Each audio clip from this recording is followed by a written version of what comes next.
Welcome to the Stacking to Win It podcast. I'm Big Italy 42 here talking about some top stacks of the week courtesy of @ZachScottMoxie on Twitter once again. Starting off here at the top, the Raiders against the Lions. Usually the verse or at Lions is a great place to target your GPPs. Lions, aside from last week, showing up against Aaron Rodgers, terrible defensive unit, great place to target, and not so bad that this is a defense that's also, an offense that's also been pretty successful recently. Derek Carr, Michael Crabtree, Amari Cooper.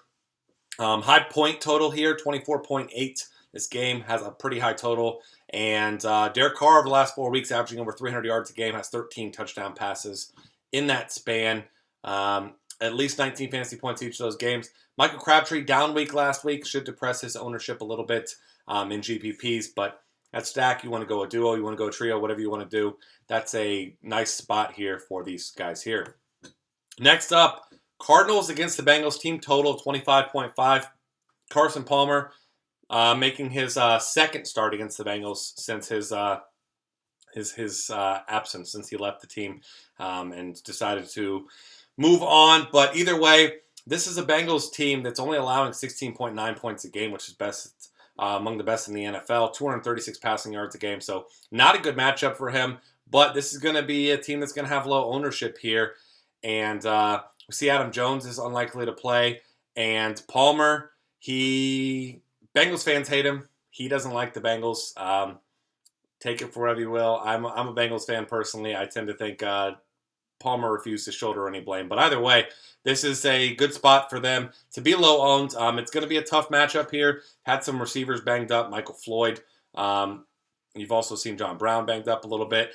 But Michael Floyd has really emerged if he does play. Did miss practice on Thursday. But Palmer, Fitzgerald definitely. Maybe throw in Floyd, John Brown, whoever else is on there. Cardinals, definitely a low ownership type of play here. Next up, the opposite side of Lions-Raiders. And that's going to be the Lions, of course, with Matt Stafford, Calvin Johnson, Eric Ebron here. And this game, as Zach mentioned, should be a shootout, a high total, 23-point roughly team total for the Lions. And Raiders secondary, second most passing yards a game, nearly 300, allowing nearly 27 points a game. They're terrible against tight ends, which is great for Eric Ebron. And, you could even throw Golden Tate into this one here. This is a spot where we've seen Matt Stafford be successful. He had a great game against the Bears.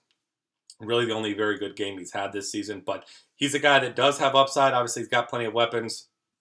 This is a great spot for him to produce against a bad secondary. Next up, we've got the Broncos as the contrarian stack. This one's going to be tough to stomach, obviously in cash games. But in GPPs, you got a very cheap Brock Osweiler who's filling in for Peyton Manning. Injured, old, not successful, whatever you want to call the Peyton Manning situation here. He's getting the start. You obviously have two borderline elite receivers at least, in Demaryius Thomas and Emmanuel Sanders, both guys who are good after the catch, especially Demaryius, who was great after the catch. And each guy with 5 games over 85 receiving yards. And the Bears, much better defense than they were early in the season. But Zach is going to call it right now. He's calling a touchdown for each guy.